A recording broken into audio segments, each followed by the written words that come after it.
Bismillahirrahmanirrahim. Assalamualaikum warahmatullahi wabarakatuh. Innal hamdalillah nahmaduhu wa nasta'inuhu wa nastaghfiruh wa na'udzu billahi min shururi anfusina wa sayyiati a'malina.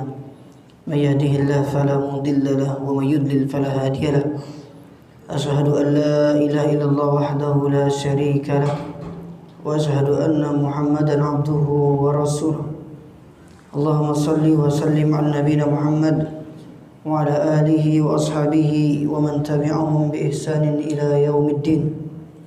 Qala Allah ta'ala fil Qur'anil Karim, ya ayyuhalladzina amanu taqullaha haqqa tuqatih wa la tamutunna illa wa antum muslimun. Ya ayyuhalladzina amanu taqullaha wa qulu qawlan sadida yuslih lakum a'malakum wa yaghfir lakum dhunubakum. ومن يطع الله ورسوله فقد فاز فوزا عظيما فإن أصدق الحديث كتاب الله وخير الهدي هدي محمد صلى الله عليه وسلم وشر الأمور محدثاتها وكل محدثة بدعة وكل بدعة ضلالة وكل ضلالة في النار. أما بعد. Jamaah salat maghrib yang dirahmati Allah Subhanahu wa taala. Alhamdulillah, kita bersyukur kepada Allah Jalla Jalaluhu yang pada hari ini masih memberikan kita kesehatan dan kesempatan untuk bisa beribadah kepada Allah, untuk bisa menimba ilmu dan melakukan ibadah-ibadah yang lainnya. Salawat dan salam semoga tetap tercurahkan kepada Nabi kita, Nabi Muhammad sallallahu alaihi wasallam, seorang rasul yang diutus oleh Allah Subhanahu wa taala untuk menyempurnakan akhlak yang mulia. Jamaah salat maghrib, a'azanallahu wa iyyakum. Di minggu lalu kita sudah bahas ayat yang ke-6 ya. Ayat yang ke-6. Kita akan lanjutkan pada ayat yang ke-7. Allah Subhanahu wa taala berfirman, "Kalla inna kitabal fujjari lafi sijjin." Sekali-kali tidak, sesungguhnya catatan orang-orang yang durhaka benar-benar tersimpan dalam sijjin. Kata kalla dalam Al-Quran yang sering dijumpai kata kalla. Misalkan kalla bal rana ala qulubihim ma kanu yaksibun, atau kalla inna kitabal fujjari lafi sijjin.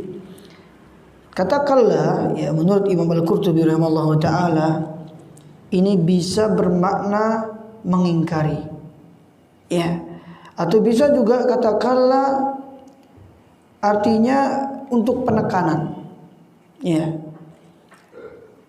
Dan kalla di sini maksudnya adalah untuk penekanan. Kalla maknanya haqqo, yaitu untuk penekanan. Berarti pada kalimat ini artinya sesungguhnya catatan orang-orang yang durhaka benar-benar tersimpan dalam sijjin. Ya.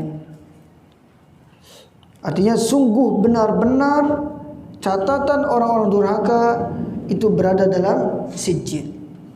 Ya. Para ulama di sini memiliki dua penafsiran ketika menafsirkan ayat kalla inna kitabal fujjari lafi sijjin. Ada yang mengatakan maksudnya adalah Allah Subhanahu wa taala menyampaikan bahwa orang-orang fajir semuanya telah tercatat dalam sebuah kitab atau dalam sebuah catatan. Yang catatan tersebut tercatat di batu hitam yang terlepas yang terletak di lapisan bumi yang paling bawah. Iya. Dan tidak ada seorang pun yang bisa mengetahui kecuali Allah Subhanahu wa taala.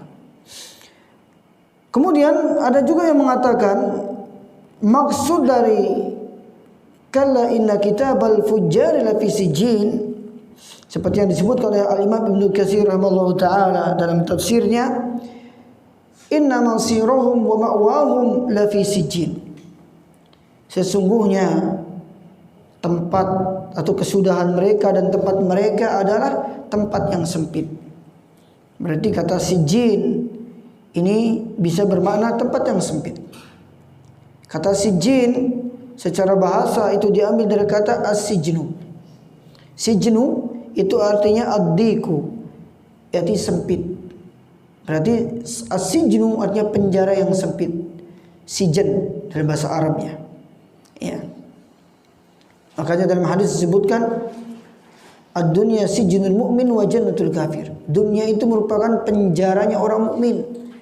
Berarti dunia ini sebagai penjara yang sempit bagi orang yang beriman. Wa jannatul kafir, dan surganya orang-orang kafir.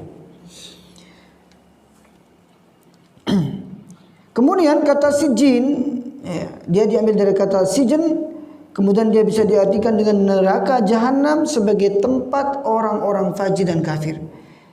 Ya, dan tempat ini merupakan tempat yang sangat menyesakkan, yang terletak di lapisan bumi yang paling bawah, ya, lapisan yang ketujuh, dan itulah tempat neraka jahanam.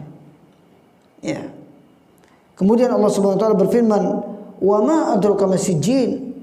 Dan tahukah kamu apakah sijin itu? Ya.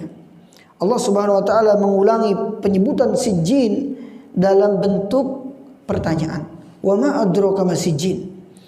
Ya, ini merupakan bentuk uslub metode Al-Qur'an untuk menunjukkan bahwa sijin itu adalah tempat yang mendatangkan penderitaan, tempat yang mendatangkan kesengsaraan, dan dia merupakan tempat yang sangat sempit.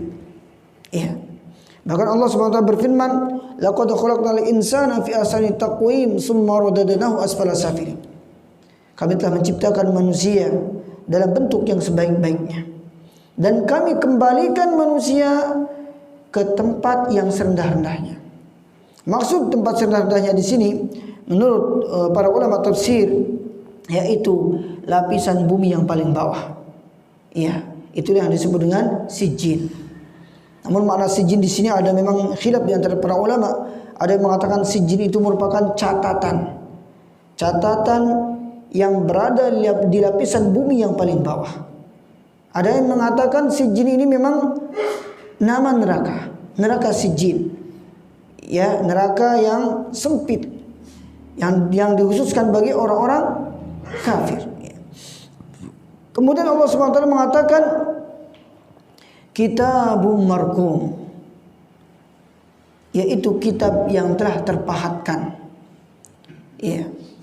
Jadi catatan amal yang telah kita perbuat di muka bumi ini seakan-akan itu telah dipahat oleh Allah Subhanahu wa taala dan tidak akan ada lagi perubahan. Ya. Jadi kitabun marqum artinya kitab yang telah terpahatkan. Ini maksudnya kitabul fujar, catatan bagi orang-orang yang melakukan kefajiran. Ya. Telah saya jelaskan bahwa kefajiran itu bisa ya berupa kekejian yang yang menzalimi dirinya sendiri, atau bisa juga kefajiran yang menyangkut hak-hak orang lain. Ya. Kemudian disebutkan dunia yang dijadikan sebagai tempat sementara oleh Allah Subhanahu wa taala ini seharusnya kita jadikan dunia sebagai ladang untuk akhirat kita. Bagaimana agar di akhirat nanti Allah Subhanahu wa taala menempatkan kita di tempat surganya Allah Subhanahu wa taala. Iya. Rasulullah SAW bersabda, "I'malu fa kullu muyassarun lima khuliqa lahu, amma man kana min ahli sa'adah fayuyassaru li'amali ahli sa'adah, wa amma man kana min ahli syaqa fayuyassaru li'amali ahli syaqawah." Hendaklah kalian beramal, dunia jadikan sebagai ladang untuk beramal. Kata Al-Hasan Al-Basri rahimahullah ta'ala, dunia yang kita tempati itu cuma ada 3 hari. Hari kemarin, hari besok, dan hari yang sekarang. Hari kemarin merupakan hari yang tidak akan bisa terulang kembali. Hari besok adalah hari yang kita tidak tahu apakah kita masih bisa hidup di hari esok itu. Kemudian hari sekarang. Nah, hari sekarang inilah kesempatan kita untuk beramal ibadah kepada Allah. Jadikan hari ini sebagai hari untuk memperbanyak amal ibadah kepada Allah Subhanahu wa taala. Karena kita tidak tahu apakah kita akan meninggal besok, meninggal sekarang, kita nggak tahu. Ya. Makanya disebutkan i'malu, beramallah kalian. Setiap orang akan dimudahkan sesuai dengan tujuan yang dia ciptakan. Barang siapa yang tergolong orang-orang yang berbahagia atau termasuk penghuni surga, maka dia akan dimudahkan oleh Allah untuk melakukan amalan, ya amalan surga itu. Barang siapa yang tergolong orang-orang yang sengsara, maka dia akan dimudahkan untuk melakukan amalan orang-orang yang sengsara. Maka kesempatan bagi kita untuk selalu memperbanyak amal ibadah. Dan ketika beramal, jangan sampai seorang itu salah niat, ya, kemudian dia niatnya untuk manusia, untuk mendapatkan pujian. Karena ingat, ketika seseorang meninggal dunia, ada orang-orang yang melakukan kebaikan, tapi di akhir hayatnya dia termasuk penghuni-penghuni neraka. Ada orang-orang yang melakukan keburukan, namun di akhir hayatnya dia malah menjadi penghuni surga. Ini karena niat seseorang. Seperti disebutkan di dalam hadis Rasulullah sallallahu alaihi wasallam, "Inna ahadakum la ya'malu bi'amali ahli al-jannah fa yasbiqu 'alaihi al-kitab fa ya'malu bi'amali ahli an-nar fa yadkhuluha." Sesungguhnya salah seorang di antara kalian yang benar-benar melakukan amalan penghuni surga, namun takdir mendahului dia. Kemudian di akhir hayatnya dia malah melakukan amalan-amalan penghuni neraka. Fayadkhuluha, lalu dia masuk ke dalam neraka jahanam. Contohnya, ada orang-orang yang melakukan kebaikan namun justru dia dimasukkan ke dalam neraka jahanam. Ada orang-orang yang melakukan jihad fi sabilillah, ada orang-orang yang membaca Al-Quran tapi bukan karena Allah, ada orang yang berinfak tapi infaknya bukan karena Allah Subhanahu wa ta'ala. 3 orang ini dipanggil oleh Allah Subhanahu wa ta'ala. Orang pertama mengadu sama Allah, "Ya Allah, aku ini membaca Al-Quran karena Engkau ya Allah. Aku ini menuntut ilmu karena Engkau." Tapi Allah katakan, "Kadzabta, kamu dusta. Qara'tal Quran, ta'allamtal ilma liyuqal annaka qari, liyuqal annaka alim." Kamu membaca Al-Quran, kamu belajar ilmu karena ingin dikatakan sebagai orang yang ahli baca Quran, karena ingin dikatakan sebagai orang yang berilmu. Karena niatnya yang salah, akhirnya orang ini masuk dalam neraka jahanam. Orang kedua, orang-orang yang berinfak di jalan Allah. Awalnya dia berinfak di jalan Allah, tapi karena niatnya yang salah, akhirnya dia berinfak bukan karena Allah. Datang menghadap Allah, dia mengatakan, "Ya Allah, aku ini berinfak karena Engkau." Tapi Allah katakan, "Kadzabta, kamu itu dusta. Anfaqta liyuqal annaka jawad." Kamu itu berinfak tapi tujuannya agar kamu dikatakan sebagai orang yang dermawan. Akhirnya orang kedua dimasukkan ke dalam neraka jahanam. Orang ketiga, orang yang berjihad. Dia datang menghadap Allah, "Ya Allah, qataltu fika, aku ini berperang karena Engkau." Kemudian Allah katakan, "Kadzabta, kamu itu dusta. Qatalta liyuqal annaka jari." Kamu itu berperang tapi karena ingin dikatakan sebagai seorang pemberani. 3 orang yang melakukan amal soleh, namun ya ketika dia meninggal dunia malah masuk neraka jahanam karena niat seseorang.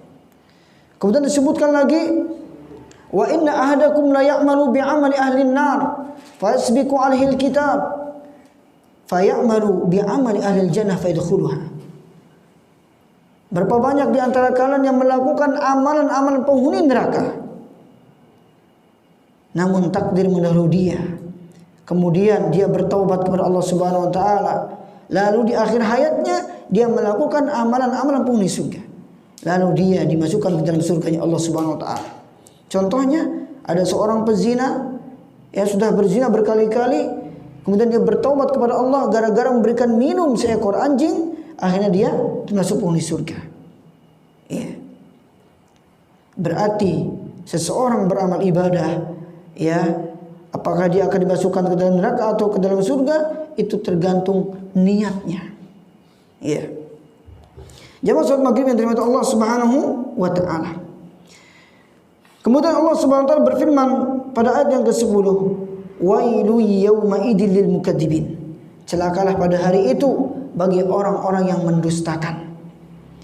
Maksudnya adalah kecelakaan bagi mereka jika tiba di hari kiamat, di mana Allah Subhanahu wa taala menyiapkan bagi mereka sijin dan adab yang pedih bagi orang-orang yang melakukan kemaksiatan kepada Allah Subhanahu wa taala. Alladzina yukadzibuna biyaumiddin. Ya, siapa orang-orang yang mendustakan itu? Mereka adalah orang-orang yang mendustakan hari pembalasan. Yaitu orang-orang yang tidak membenarkan akan terjadinya hari kiamat. Dan mereka merasa aneh dan tidak mungkin ada yang namanya hari pembalasan. Ini orang-orang kafir, dia tidak meyakini adanya hari kebangkitan. Sampai-sampai Allah mengatakan dalam Al-Quran, bisa dibaca dalam surah At-Taghabun ayat 7. Za'ama alladhina kafaru an la yub'asu. Qul bala wa rabbi latub'asunna. Summa latunabba'unna bima 'amiltum wa dzalika 'ala Allahi yasir. Jadi orang-orang kafir itu mengira bahwa mereka tidak akan dibangkitkan. Ya. Katakanlah Muhammad, tidak demikian, demi Tuhanku kalian pasti akan dibangkitkan. Kemudian diberitakan semua yang kalian kerjakan. Kemudian wadzalika 'ala Allah yasir, dan yang demikian itu mudah bagi Allah. Semua manusia pasti akan dibangkitkan oleh Allah Subhanahu wa taala. Makanya disebut dengan yaumul ba'ts atau yaumul jaza atau yaumul hisab, hari pembalasan, hari kebangkitan. Jadi semua manusia akan dibangkitkan oleh Allah Subhanahu wa taala. Kemudian Allah katakan wa ma yukadzibu bihi illa kullu mu'tadin athim. Dan tidak ada yang mendustakan hari pembalasan kecuali setiap orang yang melampaui batas dan orang-orang yang berdosa. Ya. Nah, terkait makna mu'tad dan asim, ini para ulama berpendapat ya, seperti Al-Imam Ibnu Katsir rahimahullahu taala, yang dimaksud dengan kata mu'tadin ya diambil dari kata i'tada ya'tadu. Orangnya disebut dengan mu'tad. Mu'tad adalah orang-orang yang melakukan perbuatan dosa yang berkaitan dengan perbuatannya. Seperti meminum khamar, berzina, kemudian membunuh, ada juga mengambil hak orang lain, menzalimi orang lain. Ini disebut dengan mu'tad. Perbuatan dosa ini yang berkaitan dengan perbuatannya. Ya. Adapun asim, kata Ibnu Katsir rahimahullahu taala, dosa yang berkaitan dengan perkataannya. Seperti orang menggibah, itu disebut dengan asim. Atau orang yang berdusta, dia berbicara selalu dusta. Ini orang-orang munafik, ketika dia berbicara selalu dusta. Ya. Kemudian ketika berjanji dia selalu ingkar janji. Ini disebut dengan asim. Ketika diberikan amanah dia berkhianat. Ya. Dan orang-orang yang suka menjelek-jelekkan saudaranya, kemudian mencari-cari kesalahan saudaranya, ini disebut dengan asim. Berbeda dengan mu'tad. Kalau mu'tad berkaitan dengan perbuatannya. Nah, ada pendapat yang lain mengatakan bahwa mu'tad adalah dosa yang berkaitan dengan menzalimi orang lain. Adapun asim adalah dosa yang berkaitan dengan menzalimi diri sendiri. Ya. Di antara contoh dosa yang berkaitan dengan menzalimi orang lain seperti mengambil harta orang lain, menipu orang lain, menjatuhkan harkat dan martabat orang lain. Ini disebut dengan mu'tad. Menuduh orang lain dengan tuduhan yang tidak-tidak. Nggak boleh kita menuduh kalau tanpa ada bukti. Kemudian mengurangi timbangan, ini juga termasuk perbuatan mu'tad. Ya, karena ini termasuk menzalimi orang lain. Ketika seorang jualan, ya, kemudian dia mengurangi timbangannya. Kemudian mengambil harta rakyat, ini juga termasuk menzalimi orang lain. Ada orang yang korupsi, memakan harta rakyat. Ya. Kemudian ada juga menzalimi diri sendiri, atau disebut dengan asim, yaitu dosa yang berkaitan dengan apa? Menzalimi diri sendiri. Seperti apa? Bermaksiat ya dengan dengan Allah Subhanahu wa taala, bermaksiat kepada Allah Subhanahu wa taala, dan maksiat ini berkaitan dengan dirinya sendiri. Ya, seperti apa? Seseorang tidak malu untuk melakukan perbuatan yang haram. Seseorang tidak malu memandang sesuatu yang haram. Seseorang tidak malu memakan makanan yang haram. Ini disebut dengan asim. Ya. Banyak orang yang menggampang-gampangan perkara-perkara yang haram. Ya. Bahkan perkara-perkara syubhat, ya gampang-gampangkan. Ya ingat, jangan sampai seseorang memakan makanan yang haram, karena makanan yang haram itu akan mempengaruhi ya diri kita, mempengaruhi anak-anak kita. Bahkan doa kita akan terhalang. Ya. Doa kita tidak akan dikabulkan oleh Allah Subhanahu wa taala. Gara-gara apa? Seseorang terbiasa memakan makanan yang haram. Ya, seperti dalam hadis disebutkan, ada seorang bepergian jauh, kemudian dia berdoa kepada Allah Subhanahu wa taala dengan mengatakan, ya Rabbi, wahai Tuhanku, wa mat'amuhu haram, wa mashrabuhu haram, wa malbasuhu haram, wa ghudhiya bil haram, fa anna yustajabu lidzalik. Akan tapi makanannya dari makanan yang haram, minumannya minuman haram, kemudian pakaiannya dari pakaian yang haram, dan dia dibesarkan dengan sesuatu yang haram, bagaimana mungkin doanya akan dikabulkan sama Allah Subhanahu wa taala? Dan ini semua termasuk asim. Ya, termasuk asim. Berbeda dengan mu'tad. Kemudian Allah Subhanahu wa taala mengatakan pada ayat yang ke-13, "Idza tutla 'alaihi ayatuna qala asatirul awwalin." Yang apabila dibacakan kepadanya ayat-ayat kami, dia berkata itu adalah dongeng orang-orang terdahulu. Jadi orang-orang kafir ya, mereka menganggap bahwa Al-Quran itu termasuk dongeng-dongeng orang-orang terdahulu. Mereka menganggap bahwa ayat yang disampaikan oleh Nabi Muhammad SAW bukan dari Allah, melainkan hanyalah cerita-cerita yang disusun oleh Nabi Muhammad SAW. Ini menurut anggapan mereka. Ya. Dan dia menganggap Nabi sebagai pendusta, menuduh Nabi yang tidak-tidak. Ya. Padahal Nabi SAW menyampaikan wahyu yang diwahyukan Allah kepadanya, dan Nabi SAW berbicara tidak sesuai dengan hawa nafsu beliau. Wa ma yantiqu 'anil hawa in huwa illa wahyu yuha. Dan tidaklah Rasulullah SAW berbicara sesuai dengan hawa nafsunya, akan tetapi itu merupakan wahyu yang diwahyukan Allah kepadanya. Kemudian Allah Subhanahu wa taala katakan dalam surah Al-Furqan ayat 5, wa qalu asatirul awwalin iktatabaha fahiya tumla 'alaihi bukratan wa asila. Dan mereka berkata, yaitu orang-orang kafir, dongengan-dongengan orang terdahulu dimintanya supaya dituliskan, maka dibacakanlah dongengan itu kepadanya setiap pagi dan petang. Jadi mereka menganggap Al-Quran merupakan dongengan-dongengan orang terdahulu. Ya. Jadi inilah tuduhan-tuduhan dusta yang ditujukan kepada Nabi Muhammad sallallahu alaihi wasallam. Namun semua tuduhan itu merupakan tuduhan yang tidak benar. Kalau memang Al-Quran itu merupakan dongengan yang dibuat oleh Nabi Muhammad, yang ditulis oleh Nabi Muhammad sallallahu alaihi wasallam, padahal Nabi sallallahu alaihi wasallam tidak bisa baca, Nabi sallallahu alaihi wasallam tidak bisa menulis. Kalau memang itu Rasulullah yang menulis, Rasulullah saja nggak bisa menulis, Rasulullah saja tidak bisa baca. Ya, lantas bagaimana Nabi sallallahu alaihi wasallam bisa ya menulis ya yang mereka anggap itu, menulis dengan yang mereka tuduhkan kepada Nabi sallallahu alaihi wasallam. Bahkan Allah katakan, "Wa ma kunta tatlu min qablihi min kitab wa la takhutuhu bi yaminik idzal lartabal mubtilun."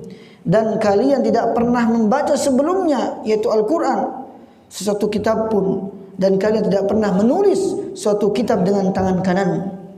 Andai kata kamu pernah membaca dan menulis, benar-benar lagurah orang-orang yang mengingkarimu.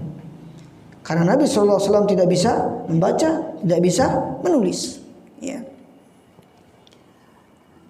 Kemudian Allah katakan, kalla bal rana ala qulubihim ma kanu yaksibun. Sekali-kali tidak, bahkan apa yang mereka kerjakan itu telah menutupi hati mereka. Nah, di dalam ayat ini ada juga kata kalla. Namun kalla di sini artinya mengingkari, untuk pengingkaran. Berbeda dengan kalla inna kitabal fujjari lafi sijjin. Ya, dengan kalla di sini maknanya untuk mengingkari, ya. Artinya sekali-kali tidak, bahkan apa yang mereka kerjakan itu telah menutupi hati-hati mereka. Nah, ayat ini diterangkan dalam hadis Nabi sallallahu alaihi wasallam ketika orang-orang yang sudah terkena penyakit ron ini bisa menutupi hati orang-orang yang bermaksiat kepada Allah Subhanahu wa taala. Kalau sudah ada penyakit ron, hatinya tertutup untuk menerima kebenaran.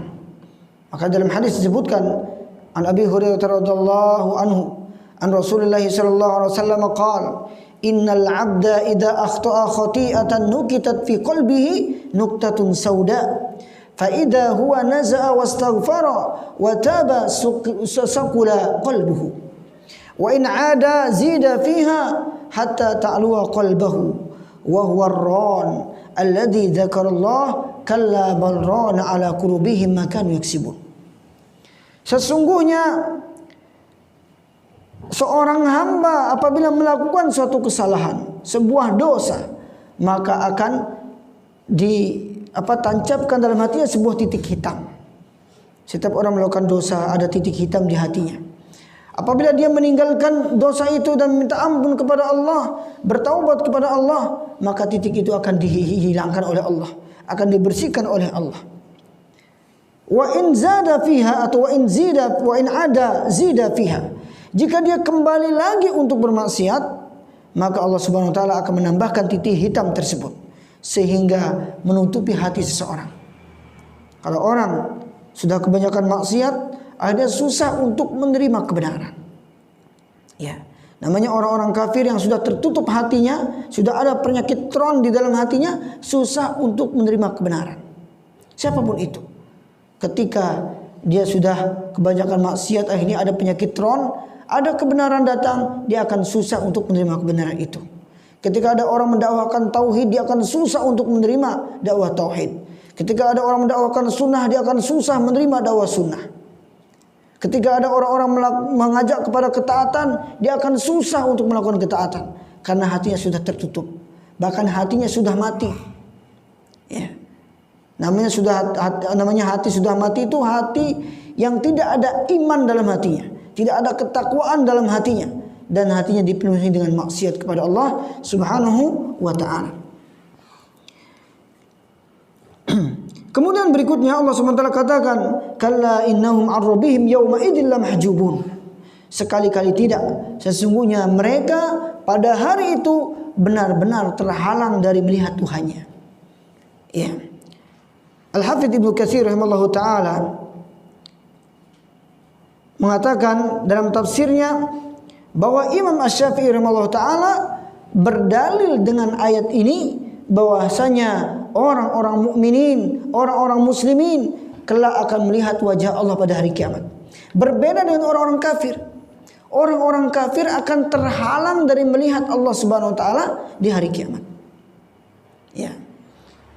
Kalla innahum ar-rabbihim yawma idzin lamahjubun. Yang terhalang di sini maksudnya adalah orang-orang kafir. Mereka enggak akan bisa melihat Allah Subhanahu wa taala. Bahkan Imam Syafi'i mengatakan, wa fi hadhihi al-ayah dalilun ala anna al-mu'minina yarawnahu azza wa jalla yawma idzin. Pada ayat ini ada dalil yang menunjukkan bahwa kaum mukminin melihat Allah Subhanahu wa taala di hari kiamat. Siapapun yang beriman sama Allah akan melihat Allah di hari kiamat. Iya. Adapun di dunia seseorang tidak akan bisa melihat Allah Subhanahu wa taala. Nah, melihat Allah Subhanahu wa taala pada hari kiamat Ini merupakan kenikmatan yang paling lezat yang dirasakan oleh orang-orang yang beriman. Ya, bagaimana dia bisa melihat Allah Subhanahu wa taala? Ini kenikmatan yang luar biasa. Bahkan kenikmatan tersebut yang merupakan tambahan nikmat yang Allah berikan kepada para penghuni surga. Ya. Allah Subhanahu wa taala berfirman, "Wujuh yauma idzin nadhirah ila rabbiha nazirah." Pada hari itu, ya, di hari kiamat, wajah-wajah orang mukmin itu akan berseri-seri. Ila rabbiha nadhirah, melihat kepada Tuhannya. Karena mereka saking senangnya melihat Allah Subhanahu wa taala, wajah mereka tersenyum, wajah mereka berseri-seri. Berbeda dengan orang-orang kafir. Ya. Ketika mau melihat Allah, dia tidak bisa melihat Allah Subhanahu wa taala. Ya. Nah, ini juga merupakan dalil bahwasanya Allah Subhanahu wa taala memiliki wajah dan sifat-sifat lainnya. Jadi kalau ada orang-orang yang mengingkari Allah tidak punya wajah, berarti dia mengingkari sifat-sifat Allah. Padahal Allah punya wajah. Ya. Namun wajah Allah berbeda dengan wajah manusia. Gak bisa disamakan wajah Allah sama dengan wajah manusia. Ya. Laisa kamitslihi syai'un wa huwas samiul basir. Tidak ada sesuatu yang setara dengan Allah. Dialah Allah yang Maha mendengar lagi Maha melihat. Wajah Allah berbeda dengan wajah manusia. Kalau wajah manusia yang bisa kita bedakan, ada yang ganteng, ada yang kurang ganteng, ada yang putih, ada yang kurang putih, ya, ada laki-laki, ada perempuan. Ya, ini wajah manusia berbeda dengan Allah. Dan kita tidak boleh mengatakan oh Allah itu laki-laki, Allah itu perempuan, tidak boleh kita mengatakan seperti itu. Karena kita tidak tahu bagaimana bentuk wajah Allah. Kita sebagai orang yang beriman wajib mempercayai bahwa Allah Subhanahu wa taala punya wajah. Kemudian pendengaran Allah juga berbeda dengan pendengaran manusia. Kalau pendengaran manusia itu terbatas. Tapi kalau pendengaran Allah, ya, Allah bisa mendengar semua pembicaraan manusia. Bahkan berjuta-juta manusia yang berdoa sama Allah, Allah Maha mendengar. Walaupun berjuta-juta orang berhaji, mohon doa di padang Arafah, Allah mendengarnya. Kalau kita pendengaran terbatas. Coba misalkan ada banyak orang ngomong, kemudian kita dengerin, mana yang mau kita dengerin? Ya, tidak semua bisa kita fokus untuk mendengarkannya. Tapi Allah mendengar semua doa hamba-hambanya. Ini bedanya pendengar Allah dengan pendengar manusia.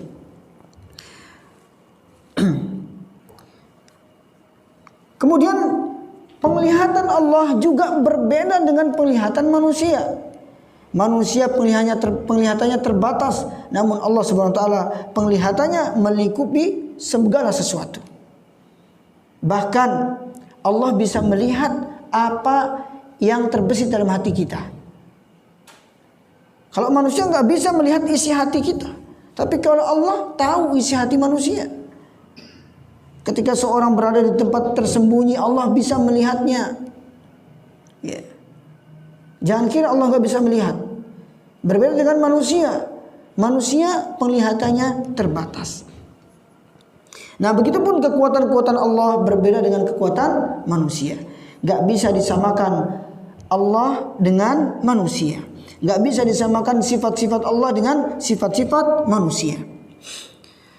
Kemudian berikutnya, di antara keyakinan Imam Syafi'i rahimahullahu taala, ya, Imam Syafi'i, ya, banyak yang bermadzhab Syafi'i, tapi dari segi akidah banyak yang menyimpang dari akidah Imam Syafi'i.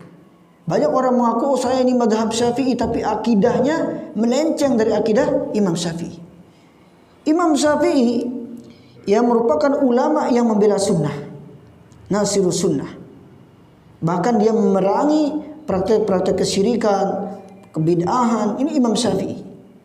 Ya, jadi jangan sampai seorang membuat kedustaan tentang Imam Syafi'i. Dia mengaku mazhab Syafi'i, tapi akidahnya bukan akidah Imam Syafi'i. Ya. Nah, keyakinan Imam Syafi'i dia sesuai dengan keyakinan Ahlussunnah wal Jamaah bahwasanya orang-orang yang beriman pasti akan melihat Allah Subhanahu wa taala pada hari kiamat. Dan Rasulullah sallallahu alaihi wasallam sering mengajarkan sebuah doa ya agar kita ini dimudahkan untuk melihat wajah Allah Subhanahu wa taala di hari kiamat. Ya, sebagaimana dalam hadis riwayat An-Nasa'i dan Imam Ahmad, Rasulullah sallallahu alaihi wasallam berdoa, "As'aluka ludzatan nadri ila wajhik." Atau as'aluka ludzatan nadri ila wajhik. Aku memohon kenikmatan memandang wajahmu ya Allah. Mohon sama Allah. Kita sering berdoa, as'aluka ludzatan nadri ila wajhik. Aku mohon kepadamu ya Allah agar aku ini mudah memandangmu di hari kiamat. Ya. Kemudian orang-orang yang ingkar sama Allah, mereka adalah orang-orang yang terhalang untuk melihat wajah Allah Subhanahu wa taala. Seperti disebutkan oleh Ibnu Jarir At-Tabari, beliau berpendapat bahwa ayat yang berbunyi kala ar-rabbihim yawma idzil mahjubun, ya, sekali-kali tidak orang-orang kafir itu akan terhalang dari melihat wajah Allah Subhanahu wa taala. Kata Imam Ibnu Jarir At-Tabari bahwa ayat ini umum yang mencakup semua orang kafir, baik itu orang Nasrani, Yahudi, Hindu dan yang lainnya. Ini semuanya akan terhalang melihat wajah Allah Subhanahu wa taala. Adapun orang yang beriman akan dimudahkan untuk melihat wajahnya Allah Subhanahu wa taala. Kemudian ayat 16 Allah katakan, "Summa innahum lasalul jahim." Kemudian sesungguhnya mereka benar-benar masuk ke dalam neraka jahanam. Summa yuqalu hadzal ladzi kuntum bihi tukadzibun. Kemudian dikatakan kepada mereka, kepada orang-orang kafir, inilah adab yang dahulu kamu dustakan. Yang di dunia mungkin dia ya mendustakan tentang adab Allah. Dia enggak meyakini adanya adab kubur, adab neraka jahanam. Dia tidak meyakini adanya hari kebangkitan. Di hari kiamat nanti Allah Subhanahu wa taala akan berikan adab yang pedih bagi orang-orang yang kafir. Kemudian ayat 18 Allah katakan, "Kalla inna kitabal abrar la fi 'illiyin." Sekali-kali tidak, sesungguhnya catatan orang-orang yang berbuat baik benar-benar tersimpan dalam 'illiyin. Ini saya sudah pernah bahas tentang makna al-abrar. Al-abrar diambil dari kata al-barru atau al-baru. Itu artinya orang-orang yang melakukan kebaikan yang banyak. Misalkan seseorang bersilaturahmi, dia tidak hanya bersilaturahmi kepada orang tuanya saja, dia juga bersilaturahmi kepada saudara-saudara yang lain. Ketika dia mengeluarkan harta dari Allah, dia tidak hanya membayar zakat saja, tapi dia lengkapi dengan sedekah. Ini namanya al-abrar. Ketika seorang melakukan sholat 5 waktu, dia tidak hanya melakukan sholat 5 waktu saja, tapi dia lengkapi dengan sholat-sholat sunnah. Sholat sunnah qabliyah, ba'diyah. Dia juga mengerjakan sholat-sholat sunnah yang lainnya, seperti sholat duha, sholat tahajud, sholat witir. Semua dia lakukan. Kemudian ketika seorang berpuasa, dia tidak hanya melakukan puasa yang wajib saja. Tidak hanya puasa Ramadan saja dia lakukan, tapi puasa-puasa sunnah juga dia lakukan.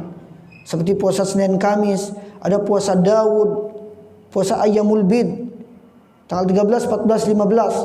Ya. Dia lakukan puasa-puasa sunnah. Inilah yang disebut dengan al-abrar. Innal abrara la fi 'illiyin. Sesungguhnya catatan orang-orang berbuat baik benar-benar tersimpan dalam illiyin. Apa makna illiyin? Illiyin itu diambil dari kata ala, artinya tempat yang tinggi. Maksudnya tempat yang tinggi di langit yang ketujuh. Itu disebut dengan illiyin. Namun para ulama ya di sini berbeda pendapat tentang ayat ini. Ada yang mengatakan bahwa kesudahan dan tempat menetap orang-orang baik adalah surga. Berarti kata illiyin itu artinya surga, surga illiyin. Pendapat yang kedua mengatakan nama-nama orang-orang baik sudah tercatat di tempat yang tinggi di langit yang ketujuh. Berarti kata illiyin, ada yang mengatakan maknanya surga illiyin, ada juga yang mengatakan langit yang ketujuh. Jadi orang-orang berbuat baik nanti tempatnya di langit yang ketujuh. Ya, karena waktu sudah habis, ya mudah-mudahan apa yang saya sampaikan pada kesempatan ini bermanfaat bagi kita semua. Insya Allah kita akan bahas di minggu depan ayat yang ke-19 sampai seterusnya. Kalau nggak ada, kita akhiri dengan doa Kafatul Majid. Subhanakallahumma wa bihamdika asyhadu an la ilaha illa anta astaghfiruka wa atubu ilaik. Wassalamualaikum warahmatullahi wabarakatuh.